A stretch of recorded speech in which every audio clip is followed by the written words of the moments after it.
Good evening बच्चों। एक बार फिर से आपका हमारे इस प्यारे से YouTube channel campus of biology में बहुत बहुत स्वागत है। मैं पंकज, आपका बायोलॉजी एजुकेटर। हम लोगों ने पिछले क्लास में बायोलॉजिकल क्लासिफिकेशन के अंदर किंगडम किंगडम मोनेरा और किंगडम प्रोटिस्टा के बारे में पढ़ा है। आज हम लोग किंगडम फंजाई की शुरुआत करते हैं। किंगडम फंजाई मेनली सेप्रोफिटिक होता है in nature. Saprophytic, it means they feed on dead and decaying organic matter। और इसका सबसे पहले हम लोग हैबिटेट देखते हैं। हैबिटेट इसका जो है वो वार्म एंड ह्यूमिड एनवायरनमेंट है। Warm and humid environment, moist environment जहाँ पे कि ये तेजी से ग्रो करता है। ये कोल्ड एनवायरनमेंट में ग्रो नहीं कर सकता है।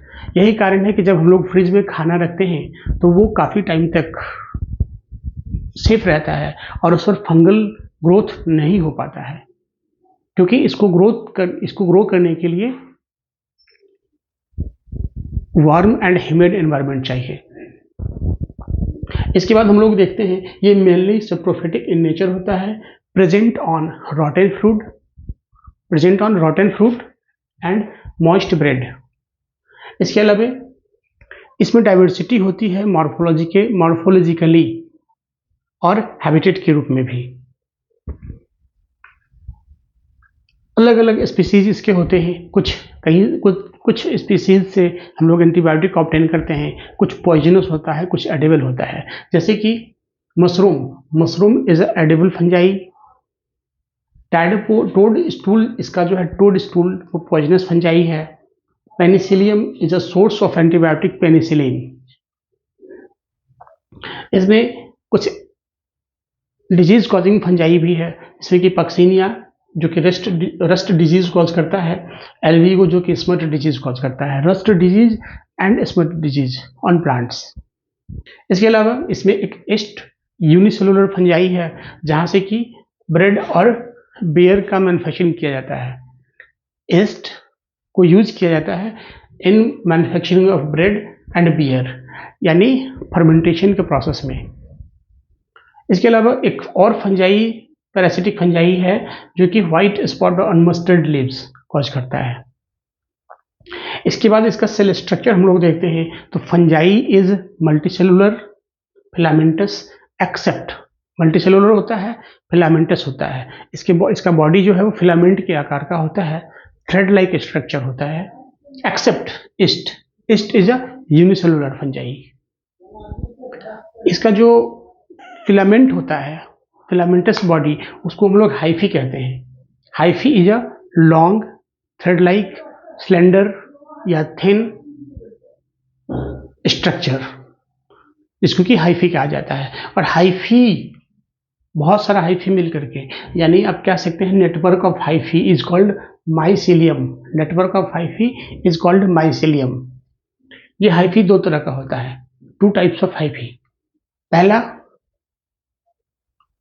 जो थ्रेड लाइक स्ट्रक्चर होता है हाइफी, उसमें बहुत सारे न्यूक्लियस होते हैं, मल्टी न्यूक्लिएट। और साइटोप्लाज्म में कोई डिवीजन नहीं होता है। साइटोप्लाज्म एक ही होता है, एक ही साइटोप्लाज्म के अंदर बहुत सारे न्यूक्लियस होते हैं, तो इसको मल्टी न्यूक्लिएट और एसेप्टेट, कोई ब्रांचिंग नहीं होती है, अनब्रांच्ड, कोई डिवीजन नहीं होता है, इसलिए कोई सेप्टा नहीं होता है, इसलिए एसेप्टेट। और ऐसे फॉर्म को सिनोसाइटिक भी कहते हैं।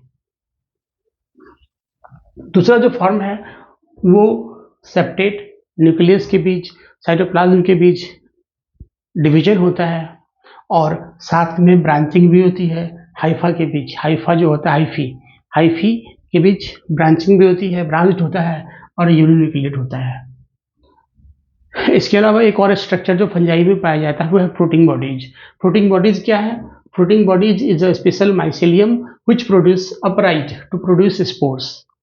जो फ्रूटिंग बॉडी है माइसेलियम है, माइसेलियम दो तरह का होता है, एक नॉर्मल माइसेलियम होता है और एक जो अपराइट ग्रो करता है टू फॉर्म फ्रूटिंग बॉडीज। और ये फ्रूटिंग बॉडीज स्पोर्स बियर करता है। स्पोर्स, इसका जो लाइफ साइकिल है, स्पोर्स जर्मिनेट करके हाइफी बनाता है। हाइफी से network of hyphae is called mycelium. Mycelium upright mycelium that makes fruiting bodies and fruiting bodies bears spore. इस तरह से इसका साइकिल चलता है। फ्रूटिंग बॉडी जो कि एयर करंट के थ्रू डिस्पर्स होता है और डिफरेंट डिफरेंट प्लेसेस में, और वहाँ जाके फिर से फेवरेबल कंडीशन आने पे ये मैच्योर करता है और हाइफी फॉर्मेशन करता है, जर्मिनेशन करता है। इसका जो सेल वॉल है, cell wall of fungi is made up of chitin and polysaccharides. इसके बाद मोड ऑफ न्यूट्रिशन पे आते हैं।